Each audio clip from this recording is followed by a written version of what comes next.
Papakita ko sa inyo itong Salveo. Actually, ginamit ko siya kasi pinakilala sa akin to ng friend ng mama ko. Iniinom daw nila to and that's how it started.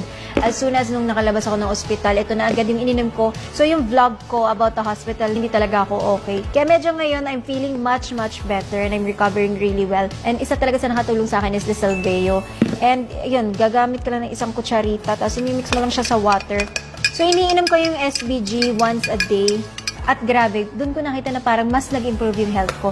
Guys, huwag nyo nga antayin na ma-hospital kayo bago nyo ingatan yung health nyo. Minsan, hindi mo talaga maiiwasan ng sakit. And that's why you have to take care of yourself. Drink healthy stuff. Lahat ng mga iniinom ko, and this is all approved by my doctors. Now, nagre-recover na siya and it's going back to normal. I'm so happy. Thank you, Lord. Isa sa mga mare-recommend ko sa inyo, take care of your health. Ako nga, nag-gym pa ako, nagkasakit pa rin ako. Basta ingatan nyo yung health nyo. Huwag nyo muna antayin ma-hospital bago kayo maghanap ng mga healthy stuff and also.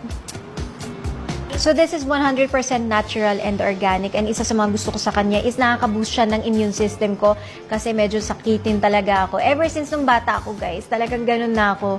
And this really helps me. Sobrang bilis ng pag-recover ko. And nakakatulong din siya sa pag-detox. Trying nyo siya. Talagang makikita nyo, ang daming napagaling nitong SPG. I've seen it. Sobrang worth it talaga to.